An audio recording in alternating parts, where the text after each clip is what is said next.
Hi everyone, welcome. Hi everyone. What you see in front of us are products from Hikvision. Hikvision is a company who specializes in video surveillance products, and we got two products of their arsenal right here. One is an IP cam and the other one is a NVR. Yeah, so what we've got here is an IP cam from Hikvision from their Easy IP range. So this is the DS2CD2725 FWD IZS. Yes! That's a big mouthful, but that's what this camera is. Here we've got the NVR, which is the DS7104. This is the setup that at the moment I've got running at home. As a test setup? Yes. Yeah, just to try it out. I've got this in combination with the camera. Basically what we're going to do in this video is take a look at the specs, what they can do and cannot do in combination with each other. Because the camera is a bit more advanced than the recorder. Recorder is a bit older. Yeah. So some features the camera won't be able to use with this NVR. Yeah. So we're going to have a look at that. Yeah, we're going to cover that in this video. At first we're going to start with the specifications of this camera. So let's take a look at the specifications now. Okay. So the camera, it has a full HD resolution, so it's a 2 megapixel camera. It has a motorized varifocal lens. It is of course a low light camera, and it has two infrared LEDs. It has optical zoom range from 2.8 to 12 millimeters, and it's of course a outdoor weatherproof IP67 certified camera. As for the frame rate, it can display and output up to 30 frames per second. It is PoA capable at 48 volts. It's a heavy camera as it weighs 1287 grams. It's vandal proof and it has an IK10 rating, which means it can withstand up to 20 joules of impact energy. Last but not least, it can record in H.265+. As for the mounting installation of the camera, you can see here on the images that it comes with separate plates. You've got the base plate, which you mount onto your wall or wherever you want to mount it on. Second, you've got the mounting plate, which you will mount the camera on. Don't forget to run your cables through, because after that you won't be able to. After that, you get the camera, so you mount the camera onto it, and next is the cover, so the dome that you place over your camera. So that is the installation of the camera. So now we'll have a quick look at the configuration page of this camera. We won't go into high detail, it's just a quick overview of what you are able to set up into the camera. As you can see here, different settings, like time settings of course. Okay, so here in network we've got the basic settings. Here you can set up your IP settings. You can choose if you want to have it on DHCP, if you want to manually configure the IP addresses, gateway, everything for your network. Then for video settings, so here you can set up all your video settings that you want to use. You can change the resolution if you want to. You can change bitrate. Video quality, at the moment I've got it on highest. Disk space isn't really a must for me. Frame rate is set on 25. As you can see, video encoding is set on H.264. We'll get into detail more about that later. It's because the NVR doesn't support 265, so that's why the camera is set on 264. Going further, we've got audio settings. It doesn't have a built-in microphone, but you are able to connect an active mic to it if you want to. Under image, we've got the display settings. So here you can change settings like brightness, contrast, saturation, and all that kind of things. You can set the day and night if you wanted to switch automatically or manually, the sensitivity at which light settings you want it to switch. Next we've got the OSD settings. This is basically just information you want displayed in your video, like time of date, stuff like that. And we've got privacy mask. With privacy mask you can select a region in your camera's vision to basically blur it out. As you can see here, you will draw a gray mark onto the camera, and this is persistent, so it will record this in your recordings as well. going through events, we've got different settings like motion detection, video tempering, and alarms input and output. Other than that, there's not really much there.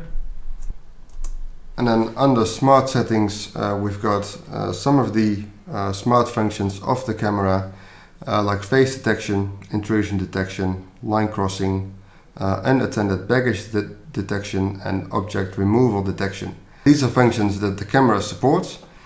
In my case, the NVR doesn't support these.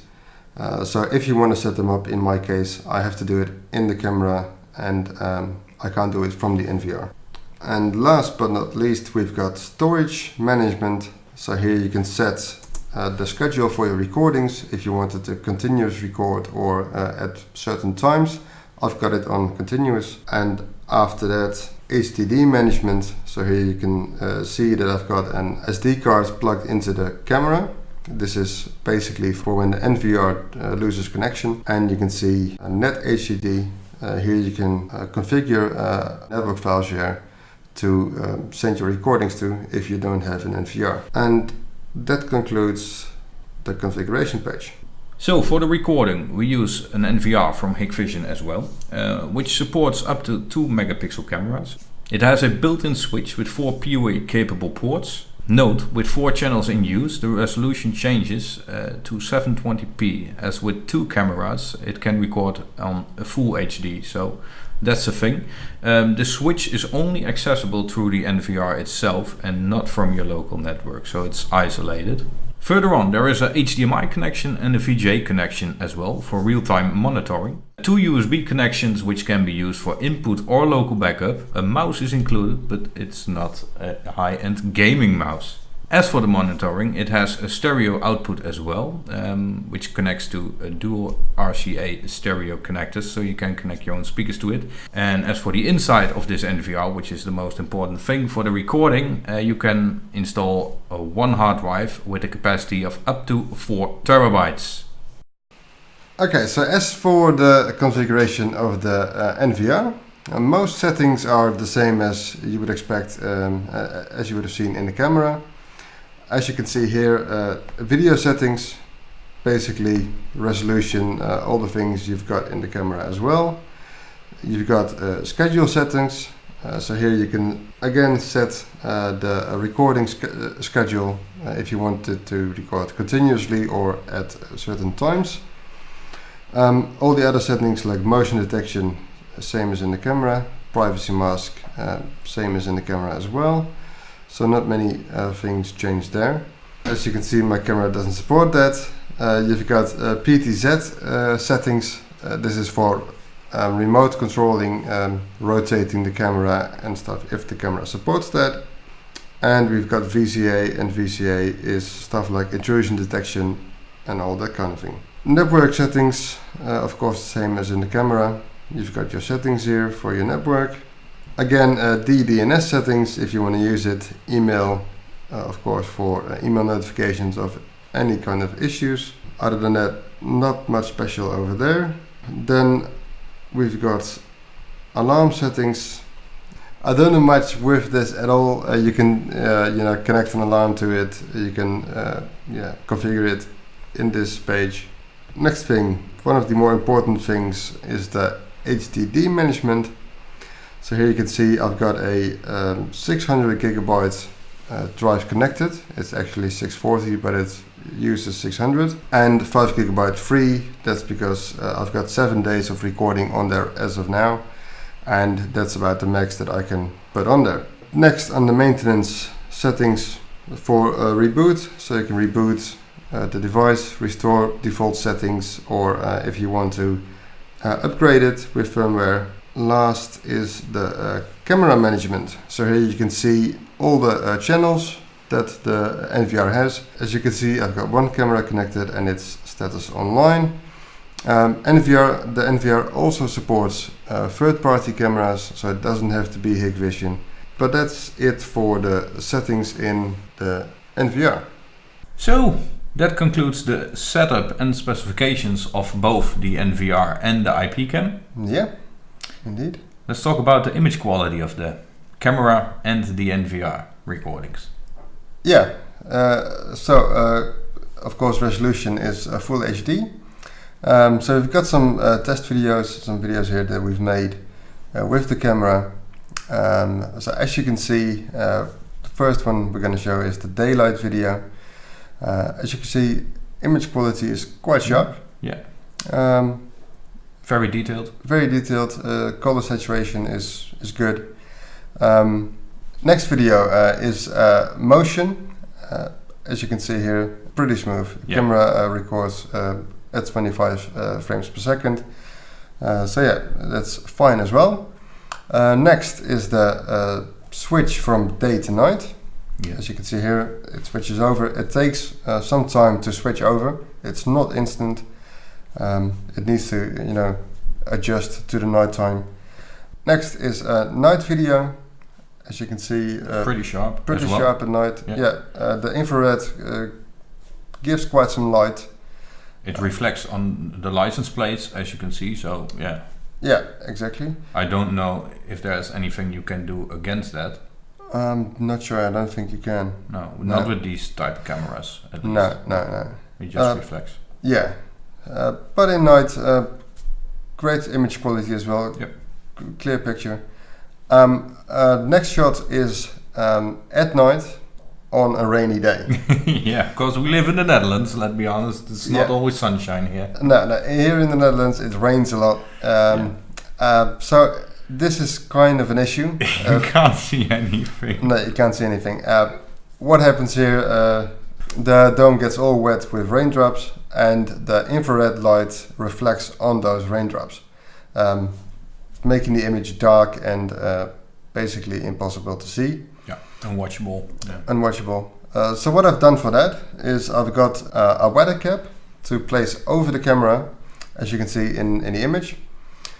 I haven't tested it out yet. Haven't had rain since I put it on, so yeah, we have to see if the effects are as expected. But I think it will. It's quite a big cap that goes over it. A little bit like a helmet. Yeah, like a helmet. Yeah. So it should stop quite some rain, I imagine. I hope so. Yeah.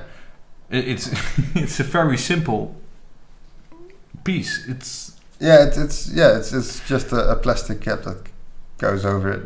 I figured that they saw the image quality in rain and they thought, Yeah. let's make something for it. This is it. Yeah, exactly. So yeah, price comparison wise, pros, cons. Let's first talk about the pricing, because they aren't that cheap. Both of them are not. The camera retails for around €450 here in the Netherlands, and the NVR? Around €250. Yeah, so that's basically €700 on equipment.